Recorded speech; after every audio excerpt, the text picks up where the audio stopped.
పిలిచేది నిన్నేలే నీ వేదనలు మంచల్లే కరిగేను నీ కోరికలు త్వరలోనే తీరేను కన్నీరై జారిన నీవే ఒక వెల్లువ కావాలంట కలలన్నీ నిజమై పాడే తొలి పల్లవి కావాలంట లోకమే ఏకమై వచ్చే నీతో పోరాడితే గెలిచేది నీవేలే రేపన్నది పిలిచేది నిన్నేలే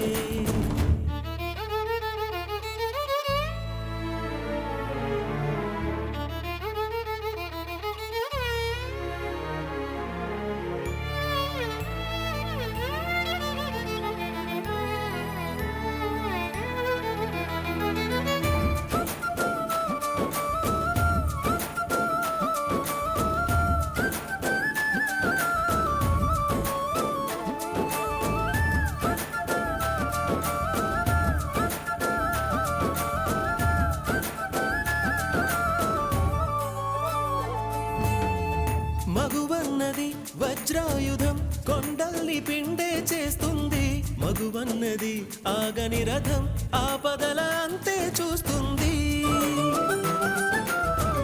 మగువన్నది చిరుదెవ్వెల చీకటిని చీల్చుకు వస్తుంది మగువన్నది ఒక గువ్వల నింగికే నిచ్చెన వేస్తుంది మగువకు తెగువే ఉంటే కానిది ఏముంది మగువకు కృషి తోడైతే లేనిది ఏముంది విధి మారగా కథ మారగా కదులు కదులు కథనం వరకు పోరాడితే గెలిచేది నీవేలే ఓ రేపన్నది పిలిచేది నిన్నేలే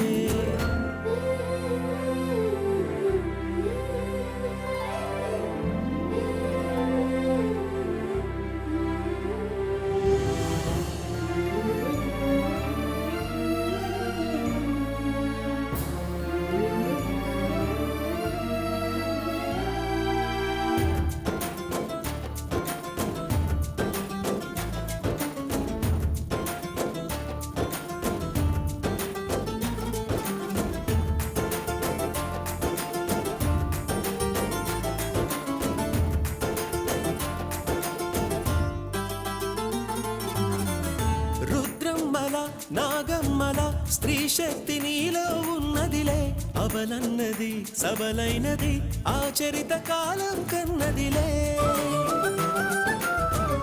ధైర్యమే నీ చేదోడులే నిన్ను చూచి భయమే భయపడులే ఎదురొడ్డి నువ్వు పోరాడితే నీ ముందు ఓటమి ఓడునులే పోరాడకుండా ఎప్పుడు కాలం మారదులే మందేయకుండా ఎప్పుడు గాయం ఆరదులే శోకాలనే పోకాచగా కదులు కదులు కదనం వరకు పోరాడితే గెలిచేది నీవేలే ఓ రేపన్నది పిలిచేది నిన్నే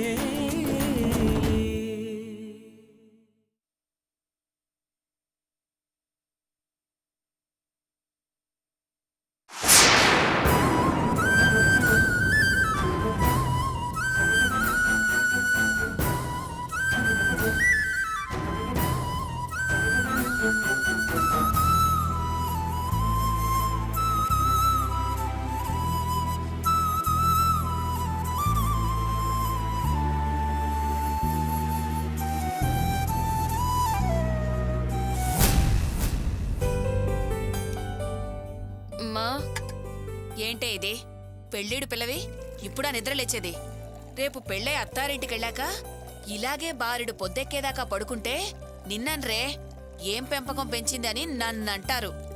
ఏంటమ్మా పొద్దున్నే క్లాసులు మొదలుపెట్టావు? పెళ్ళై అత్తవారింటికి వెళ్ళాక ప్రతి క్షణం టార్చర్ పెట్టడానికి అత్తనే శాల్తే ఒకటి ఉంటుంది కదా. ఇక్కడుండే 4 రోజులైనా కాస్త సుఖంగా సంతోషంగా ఉండని. సర్లే, ఈ మాటలకేం తక్కువ లేదు. ఇదిగో పొయ్యి మీద పాలు పెట్టానో అందరికీ కాఫీలు కలిపివ్వు. అవును, సుబ్బు లేచాడా? ఏమో నేను చూడలేదమ్మా, నువ్వు వెళ్ళి చూడు. ఏంటి వీడు రాత్రంతా గదిలో పడుకుంది చాలేదా? ఇక్కడ కూర్చుని నిద్రపోతున్నాడు. ఒరే సుబ్బు, ఒరే సుబ్బు, ఏంట్రా కళ్ళంత ఎర్రగా ఉన్నాయి? ఏం లేదులే అమ్మా. ఏంట్రా కళ్ళంత ఎర్రగా ఉన్నాయంటే సమాధానం చెప్పకుండా వెళ్ళిపోతావేమిట్రా? ఏమైందిరా? రేయ్ అసలు ఏమైందో చెప్పరా? ఏం లేదని చెప్పాను కదమ్మా, ఊరికే ఏంటి ఏంటి అని అడుగుతావేంటి? ఏరా ఒంట్లో బాలేదా? అదేం లేదమ్మా, రాత్రంతా ఒక్కటే పీడకల. ఏంటి పేడకల? అయితే ఆ జ్యోతిష్కుడు చెప్పింది నిజమేనన్నమాట. ఏంట్రా నిద్ర పట్టనంత కల? ఇప్పుడు ఆ కళ గురించి ఎందుకులేమ్మా, పూర్తిగా నాకే గుర్తులేదు. అయినా నువ్వేంటి జ్యోతిష్యుడు అది ఇది అంటున్నావు? ఏం లేదురా, నిశ్చితార్థం ఆల్బం కాలిపోయింది కదా, దాంతో మీ మావయ్య గారు వాళ్ళు భయపడిపోయారు. వాళ్ళకి తెలిసిన జ్యోతిష్కుణ్ణి కలవడానికి వెళ్తూ వెళ్తూ నన్ను కూడా తీసుకెళ్లారు. ఆయనిప్పుడు నీకు నడుస్తున్న కాలం బాగోలేదన్నారు. ఇవాళ ఆ దోష నివారణ కోసం పరిహారంగా ఏదో చెయ్యాలన్నారా? అమ్మా ఆ పరిహారాలన్నీ పక్కన పెట్టు, ముందు నాకు టిఫిన్ రెడీ చేయి, బ్యాంక్ టైం అవుతుంది. ఒరే సుబ్రహ్మణ్యం, జాతకం ప్రకారం నీకిప్పుడు బాగాలేదన్నారా? అందుకేరా నీకు పీడకలలు రావడం జరుగుతోంది. వాళ్ళు నిన్ను తీసుకురమ్మన్నారు. నిన్ను మహేశ్వరిని కూర్చోబెట్టి ఏదో హోమం చేయించి గ్రహశాంతి చేసి దోష పరిహారం చేస్తారట. వెళదా రారా? ఏంటమ్మా పరిహారాలు హోమాలు శాంతులు ఏంటి చేదస్తాలు? తమాషగా ఉందా? నాకు బ్యాంకులో చాలా పనులున్నాయమ్మా. ఒరేయ్, మహేశ్వరి నాన్నగారు అన్నది నిజమే. మీ అబ్బాయి వస్తాడంటారా అని ఆయన అనుమానం వెళ్ళబెట్టారు. కాని వాణ్ణి తీసుకొచ్చే బాధ్యత నాదే అన్నాను. ఏరా నేను మాట తప్పేలా చేస్తావా నువ్వు? అసలు నన్ను అడగకుండా నేను ఎవరు మాటేమన్నారు? అంటే వాళ్ళకి మాటిచ్చే ముందు నిన్ను బతిమలాడుకోవాలా? ఆల్బం కాలిపోవడం వల్ల వాళ్ళు పెద్ద అపశకునం అనుకుంటున్నారు. దానికి ఏదో ఒక పరిహారం చేసి దోషం పోగొట్టుకోవాలి అనుకుంటున్నారు. నువ్వు ఇప్పుడు రాలేదనుకో, ఈ పెళ్లికి ఏ ఆటంకమైనా రావచ్చు. అలాంటిదేదైనా జరిగితే నువ్వు అమ్మ అని పిలవడానికి, సుబ్రహ్మణ్య అని పిలవడానికి నేనుండను. అది గుర్తుంచుకో. అది కాదమ్మా నేను చెప్పేది. అయిందానికి కాందానికి అమ్మ మనసు ఎందుకురా కష్టపెడతావు? అమ్మ చెప్పేది నీ మంచి కోసమే కదా, ఓసారి వెళ్తే సరిపోతుంది కదా, ఎందుకు ఈ వాదనలన్నీ?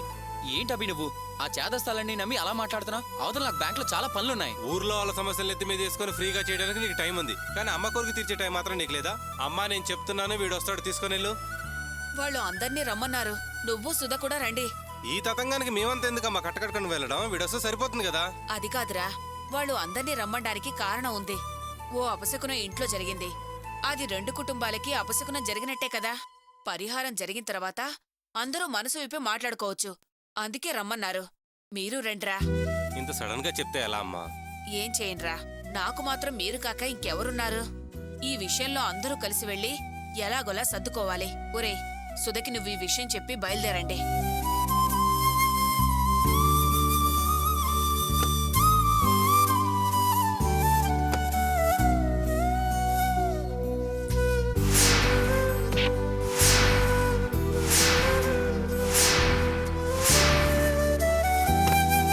అమ్మా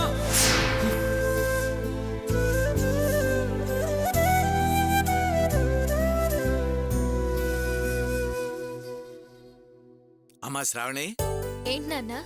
నీకు డ్రెస్సులు కొనడానికి షాప్కి వెళ్ళాలి కదా, త్వరగా రెడీ అయ్యి ఉండమ్మా. డ్రెస్సులు అలాగే కావాల్సిన బుక్స్ ఏమన్నా ఉంటే కొనుక్కుందాం. నాకు బయట కొంచెం పని ఉంది, వెళ్ళి వెంటనే వచ్చేస్తాను. నువ్వు రెడీ అయ్యి ఉండమ్మా. సరే నాన్న.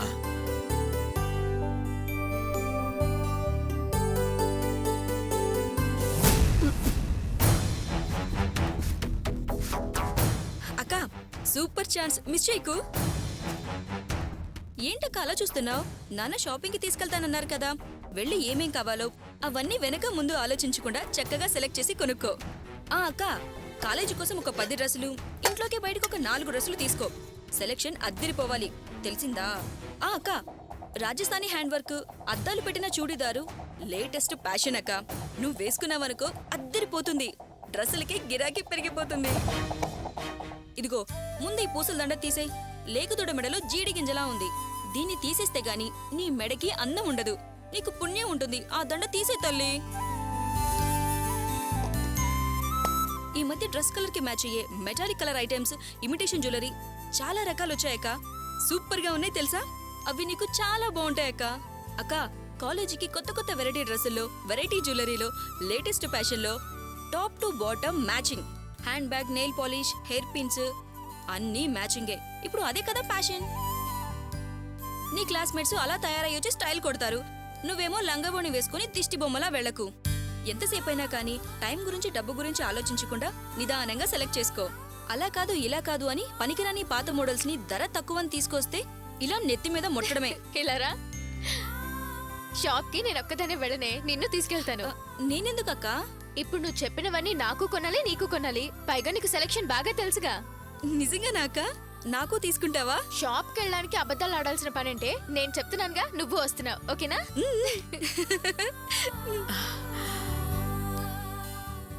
ఎంత చూడ ముచ్చటగా ఉందే. అక్క చెల్లెళ్ళంటే ఇలా ఉండాలి. మిమ్మల్ని చూస్తుంటే నాకు చాలా ఆనందంగా ఉందమ్మా. నా దృష్టి తగిలేట్టుగా ఉంది. ఆడపిల్లలు ఒక దగ్గర చేరితే ఆ ఇంటికే అందం వస్తుంది.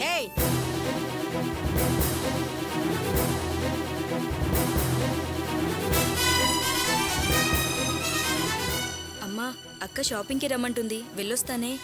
పోవే సిగ్గుమాలిందానా. బుద్ధుందే నీకు? అది పిలవగానే తగుదురమ్మా అని ఎగేసుకుని వెళ్ళటమేనా? అదంటే సిగ్గు వదిలేసి బరి తెగించి తిరుగుతోంది.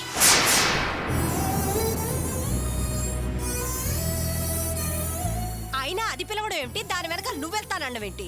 ఆయనకి నువ్వు కూడా కనకూతురువే కదా, నిన్ను పిలిచాడా? అబ్బే పిలవలేదే, నోట్లో బెల్లం కట్ట పెట్టుకుని. ఆయనకి ఇప్పుడు పెద్ద కూతురు పిచ్చి పట్టుకుందిలేమ్మా. ఏదో ఒక రోజు ఆ పిచ్చి అణుగుతుంది, అప్పుడు దీని పూనకం కడుతుంది. ఆ తర్వాత దీన్ని అతిగతి పట్టించుకునే నాదుడు ఎవ్వడూ ఉండడు. అలో లక్షణ అని ఏడవలసింది. అలాంటి దాని సావాసం ఎందుకే నీకు? తలక మాసిందానా. అబ్బా మొదలు పెట్టింది. వాడెప్పుడప్పుడు బయటికి వెళ్తాడా అని గోతికాడి నక్కలాగా కాచు కూర్చుంది. వాడు గడప దాటాడు, దీని గయ్యాలతనం బయట పెట్టింది. దీని నోటికి అడ్డు అదుపు లేకుండా పోయింది. దీన్ని చూస్తే చాలు కళ్ళల్లో నిప్పులు పోసుకుంటుంది. దీని నోటికి ఎప్పుడు తాళం పడుతుందో అప్పుడే ఈ ఇంట్లో ప్రశాంతత. ఎందుకు పిన్ని అలా మాట్లాడతావు? నాన్న నన్ను పిలిస్తే లలితని పిలిచినట్టు కాదా? ఆ రంగనాథం నిన్ను చేసుకుంటానన్న బదులు దాన్ని చేసుకుంటానన్నట్టుంది. నిన్ను పిలిస్తే అది అవసర కర్మ దానికేం పట్టింది? దాని తల్లేమి లేచిపోలేదు. దాని బాగోగులు వేరొకరు చూడటానికి. కన్న తల్లిని నేను ఇక్కడే ఉన్నాను.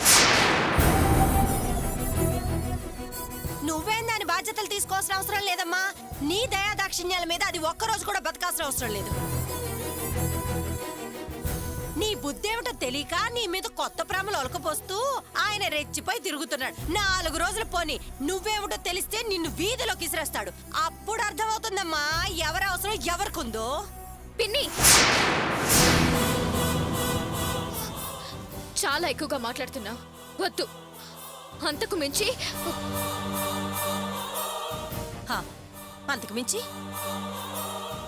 అంతకు మించి మాట్లాడితే ఏం చేస్తావే? అనవే అను. ఆపేసావే అను.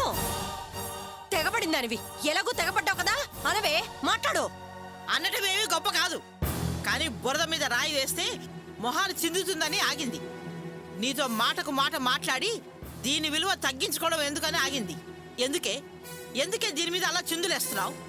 నీ సంగతి తెలిసేనే వాడు నిన్ను ఎంతలో ఉంచాలో అంతలో ఉంచాడు. అయినా నీకు బుద్ధి రావట్లేదు. ఏదో చిన్నపిల్లలు సరదాగా కలిసిమెలిసి ఉంటే అంత ఓరవలేనితనం నీకెందుకే? అర్థం పర్థం లేకుండా అనవసరమైన మాటలు మాట్లాడుతున్నావు. చూడు, దీనికి కన్న తల్లి లేదని నువ్వేమి దెప్పాల్సిన పని లేదు. నీలాంటి తల్లి ఉండడం కన్నా లేకపోవడమే మంచిది.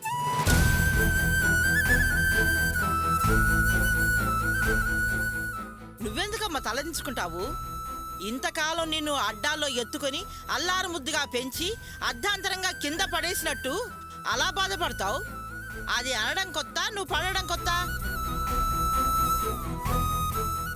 తిట్టే నోరు తిరిగే కాలు ఊరికే ఉండదని దానికి నిన్ను తిట్టందే తిన్నది అడిగి చావదమ్మా. వాక్కొని నువ్వు అవేమీ పట్టించుకోకు. నువ్వు వెళ్ళి తయారవమ్మా. మళ్ళీ మీ నాన్న వచ్చేస్తాడు. నువ్వెళ్ళు. ఇలా వత్తాసు పలికే దాన్ని ఇలా తయారు చేసావు. అది ఇలా తలబిరుసుగా మాట్లాడటానికి సగం కారణం నువ్వే.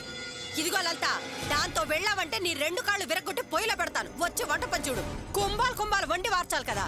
బొచ్చులు తింటాం, పెట్టిన వాళ్ళ మీద తిరగబట్టాం. సిగ్గా శరమ. ఇదిగో నువ్వు వంట పంచుడు, నేను కిరాణా షాప్కి వెళ్ళొస్తాను.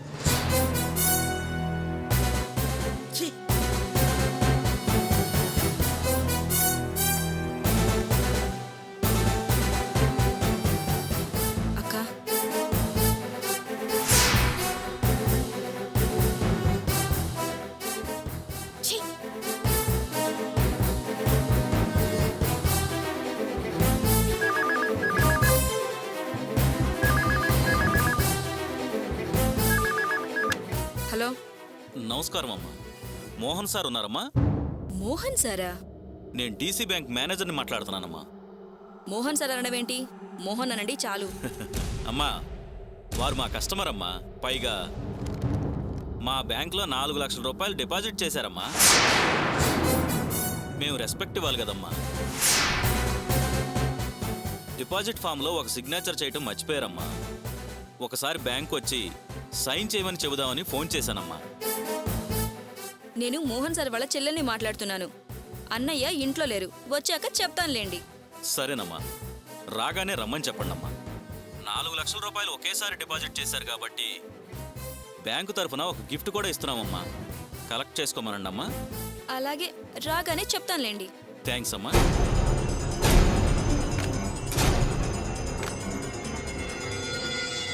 అక్కా అక్కా అక్కా, ఏంటి ఎందుకు కంగారు పడుతున్నా?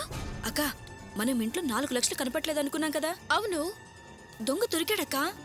ఏంటి నువ్వనేది? అవునక్కా, మోహని ఆ డబ్బుని దొంగతనం చేశాడు. అవి తీసుకెళ్లి బ్యాంకులో వేశాడు. ఇప్పుడు ఆ బ్యాంక్ మేనేజర్ ఫోన్ చేశాడక్కా. ఆ ఫోన్ నేను అటెండ్ చేశాను. ఈ విషయం ఊరికే వదిలేకూడదక్కా. ఆ కనకం మన ఇంటి మీద పడి అంత గొడవ చేసినా కూడా వీళ్ళు ఏం మాట్లాడకుండా తమాషా చూస్తూ కూర్చున్నాడు చూడు. నాన్న రాగానే ఈ విషయం నాన్నకి చెప్పి వీళ్ళంతా తెలియాలక్కా. వద్దు లలిత, నాన్నతో చెప్పకు. అదేంటక్కా అలా అంటావు? చెప్పకుండా వదిలేమంటావా? నేను అస్సలు చెప్పొద్దనడం లేదు. నువ్వు ఆవేశపడి చెప్పొద్దు. మెల్లిగా నేను టైం చూసుకుని నాన్నతో చెప్తాను. ఎందుకంటే ఆ డబ్బు వాడి దగ్గర ఉంటే చెడిపోతాడు. అందుకే నేను చెప్తాను. ఎవరు చెప్తే ఏంటక్కా? నీకు తెలియదు లలిత, అసలే పిన్ని నీ మీద కోపంగా ఉంది. ఇప్పుడు ఈ విషయం నువ్వు నాన్నతో చెప్పావని తెలిస్తే ఆ కోపం ఇంకా ఎక్కువ అవుతుంది. కన్న తల్లి ప్రేమ కరువైతే ఎంత బాధగా ఉంటుందో నాకు తెలుసు. నీకు అలాంటి బాధ కలగకూడదు. పిన్ని నీ మీద అలిగి నిన్ను దూరంగా పెడితే నరకు అనుభవించాల్సి వస్తుంది. అందుకే వద్దంటున్నాను. నాన్నతో నేను చెప్తాను, సరేనా? సరే అక్కా.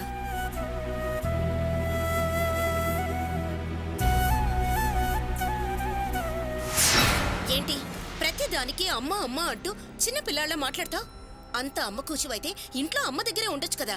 బ్యాంకుకి రావడం దేనికి? సెంటిమెంట్స్ ఎంత బలంగా ఉంటాయో కమిట్మెంట్స్ అంతే బలంగా ఉండాలి. సెంటిమెంట్స్ చుట్టూ తిరుగుతుంటే బతుకు గానగెద్దులా మారుతుంది, ముందుకు సాగదు. మమ్మల్ని చూసి నేర్చుకోవయ్యా. కష్టపడితేనే ఫ్యూచర్ ఉంటుంది. ఈ అమ్మ పిచ్చి మాంతేనే నీకు మంచిది. అర్థమవుతుందా? ఏం మాట్లాడవే? ఈ ఒక్కసారికి వదిలేండి మేడం. ఇంకెప్పుడు ఇలా అడగనా ప్లీజ్ మేడం. ఇంకొకసారా?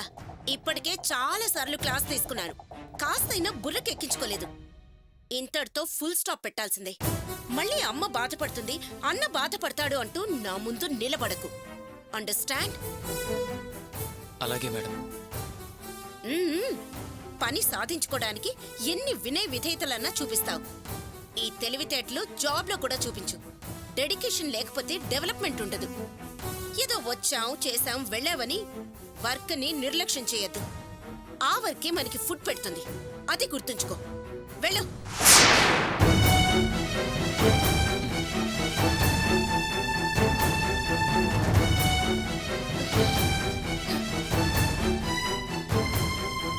ఏం సుబ్బు, లోపలేంటి అవుట్లు పేలిన శబ్దాలు వినిపిస్తున్నాయి?